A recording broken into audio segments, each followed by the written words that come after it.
Welcome back to the Cowboys Report, folks. I'd love to start this off with a cheerful good morning, but let's keep it real.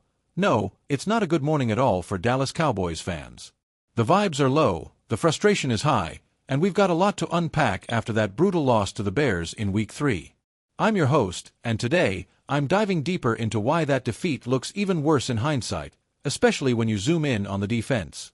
We'll dissect how the Giants' performance, or lack thereof, against other teams makes the Cowboys' defensive woes stand out like a sore thumb. Plus, we'll touch on the overall outlook for this unit, which, spoiler alert, isn't pretty.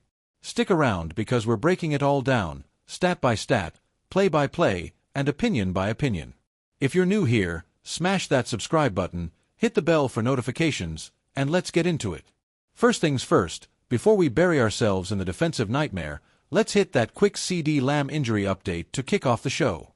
According to Ian Rappaport this morning, it's reportedly a high ankle sprain for CeeDee.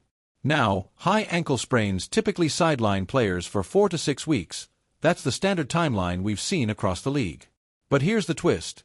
In most severe cases, you don't see a guy come back for even a single play before tapping out because the pain is just too much.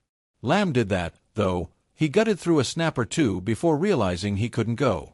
The Cowboys camp is optimistic, saying it's not as bad as it could have been.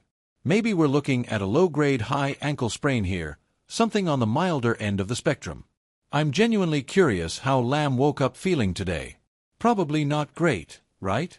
Swelling, stiffness, that nagging ache, it's the kind of injury that can linger if not managed perfectly. The team doesn't think it's season derailing, but we'll have to monitor it closely throughout this week's practices. Reports from inside the facility suggest they're running tests, doing MRIs, and consulting specialists to get a full picture. If Lamb can't go against the Packers on Sunday Night Football, oh man, you have to feel even worse about this Cowboys team's trajectory. He's the engine of the offense, the guy who turns short slants into house calls and keeps defenses honest. Without him, Dak Prescott's options shrink, the run game gets stacked against, and suddenly, every drive feels like an uphill battle. But as Jerry Jones said in his post-game comments, we'll keep our 4 fingers crossed on Lamb. The owner sounded hopeful, but you could hear the underlying concern in his voice. Injuries like this can derail seasons, especially when the team is already sputtering. Keep an eye on the injury reports dropping later this week. Wednesday's practice will be telling. If Lamb's limited or DNP did not participate, alarm bells should be ringing loud in Big D. Alright, shifting gears now to the main event for the remainder of today's show, the defense. And folks, there are a lot of bad signs with this Cowboys front seven. Heck, the defense in general. It's not just one area, it's a systemic issue that's bleeding into every facet of the game. Before we dive deep, I want you to give me one word, and one word only, to describe this Dallas Cowboys defense right now. Drop it in the comments section below. Is it porous? Disastrous? Embarrassing? Let me know, and we'll shout out some of the best ones in tomorrow's show. Music fades in and out for transition. I think this Cowboys defense is maybe even worse than we initially thought after that Bears debacle in Week 3. As bad as it looked on the field, missed tackles, blown coverages, no pressure, it gets amplified when you contextualize it against how other teams are performing. Take the New York Giants, for example. I tweeted this out last night right after their game wrapped up against the Chiefs, and it blew up because it's so damning. The Giants' offense absolutely torched the Cowboys in Week 2, 37 points, 506 yards of total offense, and 4 touchdowns. That's explosive, efficient football against what was supposed to be a revamped Dallas D. But get this, in their other 2 games combined, Week 1 against the Commanders and Week 3 against the Chiefs, the Giants have mustered just 15 points, 512 yards, and 1 measly touchdown. That's dog water, folks, straight up abysmal. It's like the Giants saved all their firepower for Dallas and then forgot how to play offense against everyone else. And it's not just the Giants. Look at Russell Wilson. He had his best game ever in terms of yardage against the Cowboys in Week 2. Over 400 yards passing, looking like the prime Seattle version of himself with pinpoint accuracy and mobility.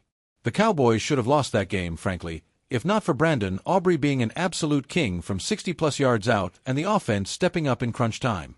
But then Wilson turns around and looks terrible against the Commanders and Chiefs. He even threw the ball away on 4th and goal last night, What was that? A panic move that cost his team points. The point is, the Cowboys have a knack for making opposing quarterbacks look like MVPs. They've elevated Russell Wilson to his peak, helped Caleb Williams have his best game ever as a rookie in Week 3 with the Bears. Over 300 yards, multiple TDs, no picks, and honestly, if it weren't for that weird weather delay in Week 1 against the Eagles, Philadelphia might have dropped 40 on them too. Jalen Hurts was carving them up before the storm hit. This defense is so bad, it's not even funny. It's not a case of, oh, the Giants only played well against you because of some fluke. No, everybody is playing well against the Cowboys. Opposing offenses are licking their chops when they see Dallas on the schedule. Quarterbacks are completing passes at will, receivers are finding soft spots in zones, and the pass rush? Non-existent. We've got a lot of stats to get into today. It's a stat-heavy show, so buckle up, but man, I don't trust this Cowboys defense at all.